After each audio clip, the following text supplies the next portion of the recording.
Greetings and salutations, my name is OJ as always, and welcome back to the DBD-a-thon, a series of videos where I cover every single killer from the hit game Dead by Daylight. For those that need a refresher, I'll be covering the character's lore, though not too in depth because that's not really my forte, their gameplay / power, their design and cosmetics, and generally what I think of them and how I feel about them. Today's subject is one of my personal favourites and my original main, that being none other than Herman Carter, also known as the Doctor. Now usually I start off every single one of these videos, outside of the intro of course, talking about a character's lore and, reading out their in-game bio. I'm not a lore guy. If you want lore, I'd suggest going to someone else's channel for it specifically, but I do have to lay some context for these characters, so I do read their in-game bios, and I'm aware as the series goes on, that's going to become an even more difficult task because the bios are ridiculously long for some of them. And funny enough, Doctor's a weird case, because I didn't know this until I started researching for the video, but Doctor actually has two in-game bios. He has one that has since been removed and is very long and very extensive, and has a new one which is shorter and more concise to the point. For consistency's sake, and for any that, assuming they don't change it again, for any that play this game and look to the in-game lore and get confused on why I said something different to what the in-game one says, I'll just be reading out his current lore. And that reads as such. Showing exceptional aptitude in psychology, Herman was handpicked for special training in an advanced neuroscience program located in a secret black site facility in Illinois, known as Larry's Memorial Institute, really a front for the CIA. This is where Herman met Dr. Otto Stamper, where under his guidance, Herman began to use strange and ever increasingly vicious methods to extract information from prisoners sent to the Institute, which is also a covert prison and re-education center for whoever was the USA's current nemesis. His liberal use of violent electroshock therapy revealed dramatic results, and several threats to national security were uncovered. Over the years, Herman became known as the Doctor, and no one ever questioned if he had a medical certificate or even what happened to the prisoners after they had given up their information. It was only after Larry's Memorial Institute went silent for a week that the true horror was finally discovered. The personnel, patients, and prisoners were all found dead with all types of head trauma. All personnel and prisoners' bodies were accounted for, including Dr. Stamper, but no such signs were found of Herman, the Dr. Carter. Now, the reason for his lore change I could not find anywhere on the internet. I have been searching high and low for why they've changed his lore to be so much shorter and, in my opinion, worse. I can't find it. The only reason I read that version out is because it's the one that's in-game right now, and I want to try and make these videos as cohesive as possible to the time that I'm making them. His original lore, if you can go and read it, which you can find on the Dead by Daylight wiki, I think it's up there, is way better, goes into way more information, and actually gives him some sort of a backstory.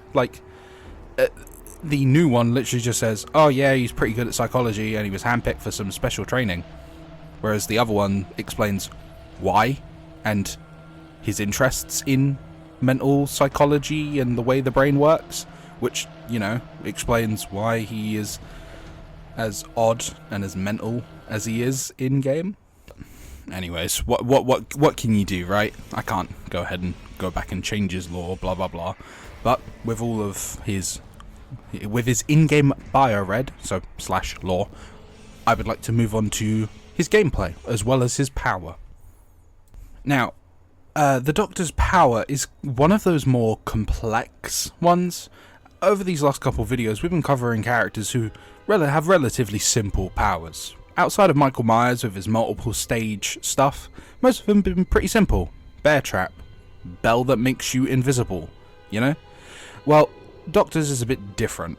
His is known as Carter's Spark and is broken up into multiple segments. First things first, you actually have the active abilities. So the first one is a sort of little blast that you send out. It sends out a wave of electricity that after a short moment sparks upwards.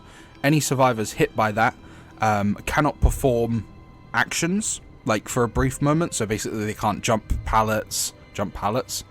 through windows, drop pallets, etc. It also interrupts any ongoing interaction, and it increases a status known as madness. Now, madness is very, very not very, very complex. Madness is a slightly complex thing. Outside of his shock therapy, though, he does actually have a second active ability called the static blast, where he slows himself down for a moment and charges up a blast that covers his entire terror radius, and any survivors struck by it, as well as shock therapy, will scream. Now, being hit by these abilities increases a survivor's madness, and it has, similar to Michael, 3 tiers. At Madness 1, they will scream once they tear up, revealing their location to the Doctor, and any skill checks have a 33% chance to be a Madness skill check. And Madness skill checks, if I remember rightly, are skill checks that appear randomly around the screen. So instead of just being in the middle, they'll be in like the top right corner or the bottom of the screen. At Madness 2, they will experience occasional hallucinations in form of a fake version of the Doctor, as well as scream again, and the skill check chance to be Madness ones increases to 66%. Now at Madness 3, they'll scream again, and intermittently every few seconds. The skill checks are 100% Madness ones, and they will experience occasional hallucinations in forms of illusionary doctors. The auras of said doctors are now revealed to the Doctor himself.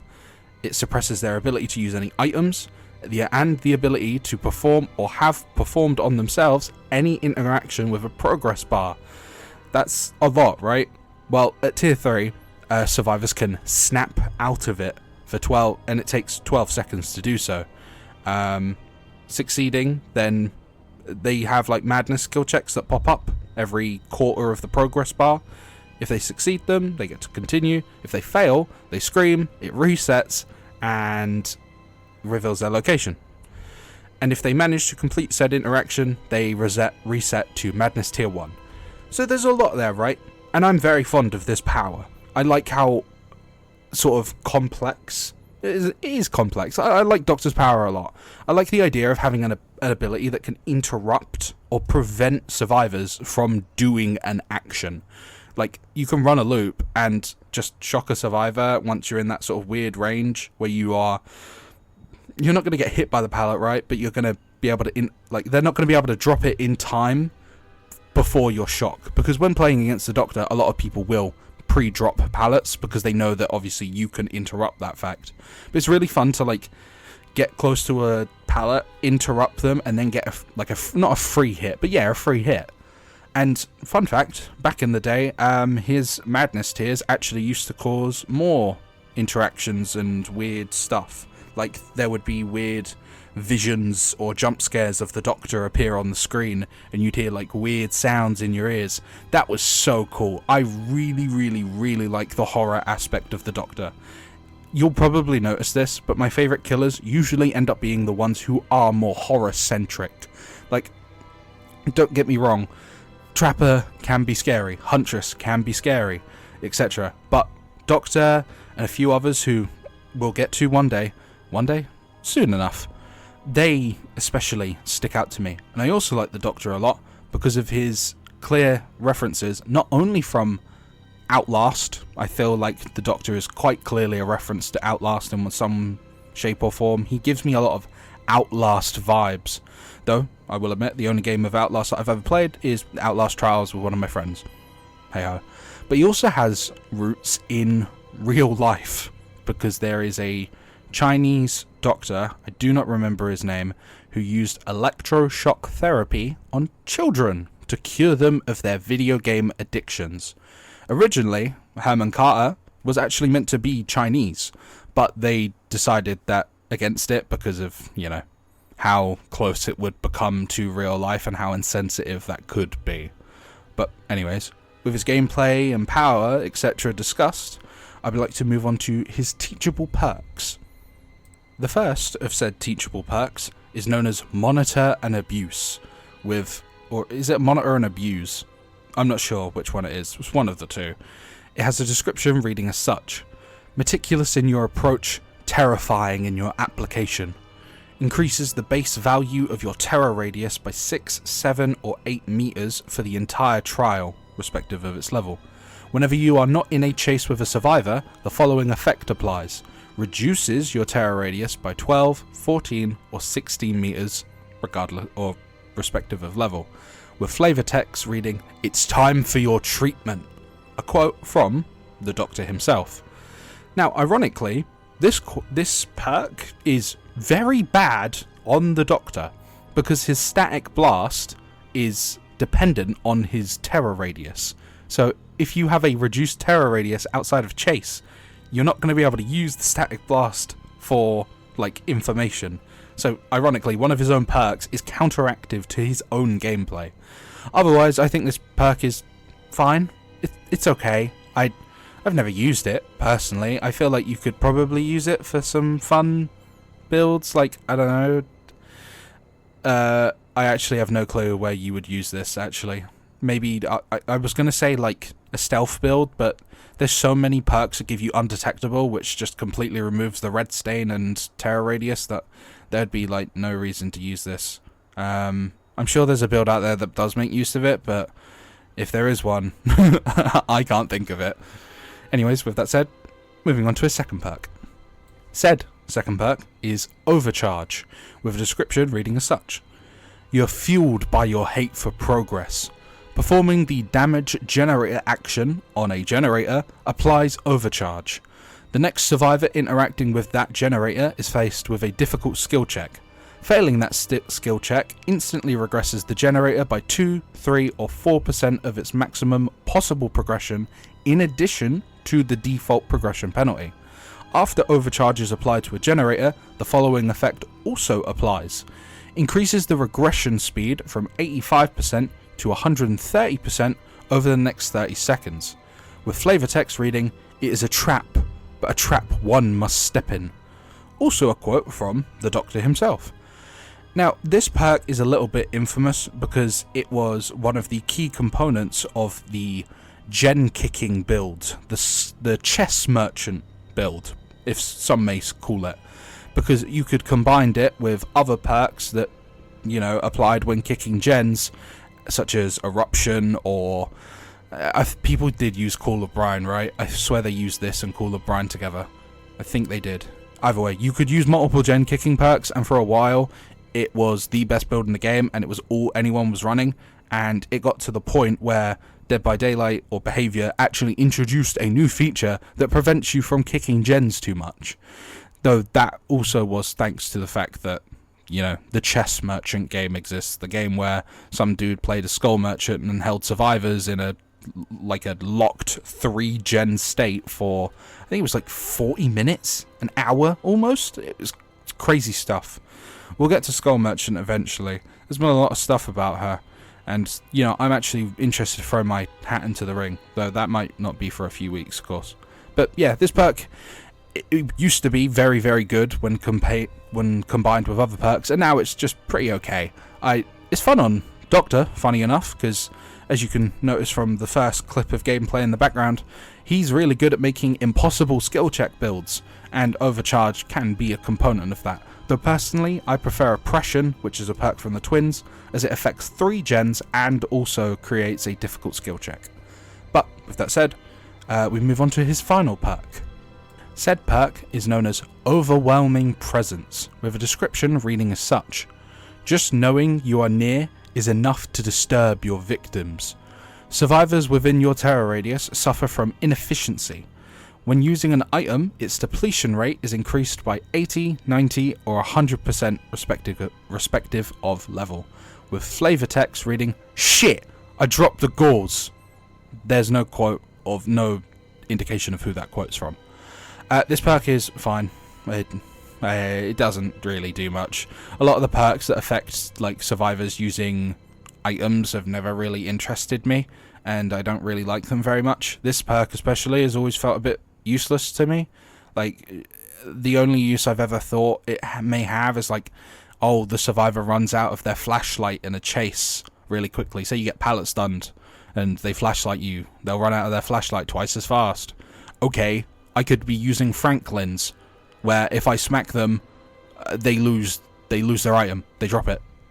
It's gone. It's on the floor. And it will lose charge. No, it doesn't lose charges when on the floor. I think that's a perk from Vecna that causes that effect. But yeah, like, just use Franklin's, because then they have to go back and get the item. That is wasting their time. Like, because you'll be chasing them anyways. That's, you know, using up their time as is. But you knock the item out of their hands, and then, you know, hook them or something. They have to get off the hook, and instead of going to a gen, they might actually have to go back for their item, depending on what it was, of course. So yeah, overwhelming presence, it doesn't really do much. Just use Franklin's. Not fond of it. But with his teachable perks discussed, I'd like to move on to his design, which, as I'm sure you can probably guess, I am very, very fond of. Now, as I mentioned earlier, I like to believe that Doctor has a lot of Outlast inspiration/influence, and his design is only a prime example of that fact. Get it? Prime assets? Outlast trials? That's what they're called? Yeah, you get what I mean. I really, really like the Doctor's design. Of all of the killers that I originally saw when I started playing Dead by Daylight, he stuck out and I loved him. The tattered up, like, Doctor's... it's not an apron, it's not a suit, I don't know what word I'm looking for. I'm sure someone will let me know. His tattered up clothing, the blood on it, the fact that his skin is like almost burnt in a similar vein to someone who has suffered electrical burns.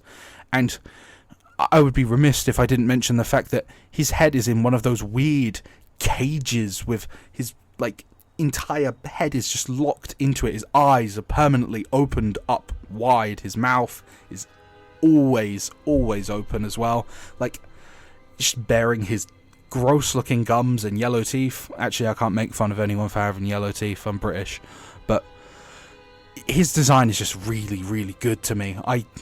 It's just awesome. I can't even put into words, like, how much I like it.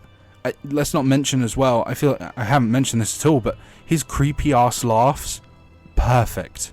The laughs make him what he is, and his design added to those laughs, incredible. His original reveal trailer, where they showed off him like heavily breathing and laughing with this creepy ass face, wow, genuinely wow, incredible, lovely design. One of my personal favourites, probably in my top 5. And with his base design covered, I'd like to move on to my favourite and least favourite skins. For everyone who needs a refresher, the way I rank the rules I've set for myself when it comes to, you know, ranking skins, etc., is that when it comes to least favourite skins, I cannot pick anything below a very rare. Because if I could, I'd just say, wow, this shitty recolor, this shitty yellow recolor of Doctor where it makes his coat red is really bad. Like, yeah, no shit, Sherlock. It's not very fun. It's not very engaging, right? So yeah, very rares or higher for least favourites, and for favourites I can pick whatever the hell I want, because sometimes the green ones the green rarities are better than the very rares, or I just really, really, really like the legendaries, you know? But with that said, let's move on to my least favourite, that being medical advancements.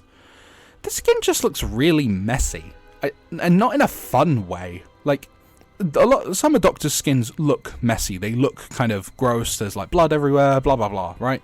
But this skin just doesn't look good.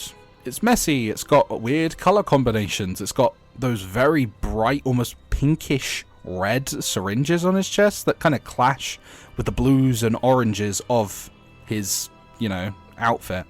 And he's also got hair. Seeing the Doctor with hair is really off-putting. I don't really think... I can't remember any of his other skins having hair. Like, it looks wrong, and it looks weird. If I can give it some form of props, I think the actual piece on his face, like the thing that keeps his, like, teeth out, it looks pretty decent, but otherwise, I just think this skin looks messy and not in the fun way. Moving on to my favourite though, we have Surgeon of Slaughter. I think the skin is a really, really good idea for someone who is quite clearly like a 1960s, 1970s Doctor. It's him as a modern day Doctor in like the blue and teal, what are they called? I don't remember the name of what, like, the doctor out, or like the nurse surgeon outfits are called. I forget. Either way, you know what I mean. You can see it on screen. He's like a modern day doctor, and this is a good example, in contrast to my least favorite, of how you can do a messy skin well. There's a lot of hanging tubes and weird wires about, and the fact that he has, you know, like a oxygen mask with the long hanging tube off of it. Oh yeah, and his, you know, back is kind of, you know, a little, it's just opened up a little bit. Like, that's quite a messy design, but in a way that works. It looks wrong, it looks creepy, it looks unsettling, and it doesn't just look messy and unappealing to look at. Well, unappealing to look at in the way that it isn't, you know, aesthetically pleasing. Like, this is somehow aesthetically... You get what I'm trying to say, right? Like, it's messy, but in a good way. Whereas the other one, the previous skin that I mentioned, is messy in a bad way. But yeah, I really, really like this skin. It takes Doctor's general idea, but then just puts him into a modern day scenario. In another world, this might have been his base design, if they decided to do a modern day version of a Doctor, instead of, you know, what they actually decided on. Though the one they did decide on, the Outlast, MK Ultra, Chinese Doctor inspired fella, is really good. I'm really, really fond of the Doctor. He was one of my original mains back when I first played the game. I've already said that, but I'm going to mention it again. But yeah, Surgeon of Slaughter is my favourite skin for him, and with all of that said, we have already, I say already, even though this video is, or my recording is 20 odd minutes long, we've already come to the end of the video. In conclusion, like this is some sort of English essay paper, I am very, very fond of the Doctor. I really like the real-world inspiration he has from projects like MK Ultra. I'm not actually sure if I should mention those. If I stop uploading for 3 weeks, the government probably found me. That's just alleged, though. I don't know why they would find me. I live in the UK. The MK Ultra thing was an American thing, though. Was it a Russian thing? I forget which one it was. I just know vague ideas around what that actually is. I've never really looked into it super deeply. I just remember seeing like people say it was, you know, used as inspiration for Outlast. Speaking of Outlast, very fond of Outlast, and I like that a lot of his, like a lot of the Doctor's design principles and general aesthetics are based off of Outlast. Or not based off Outlast, but inspired by them. Fun fact, an Outlast chapter has, for the longest time, been my most wanted chapter to be added to Dead by Daylight, license-wise. Because I just really like Outlast. I think it's got a lot of potential as a chapter, and, you know, I think the map being the Asylum, or is it, what's the name of the Asylum? Mount Massive? Mount Massive Asylum from Outlast 1? That could be a really, really cool map. But yeah, with all of that said, I hope you've enjoyed my rambles about the Doctor, and I hope you also have a good evening, afternoon, or morning. And the next video is going to be on none other than the hatchet-slinging 7-foot-tall woman, also known as the Huntress.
Ah!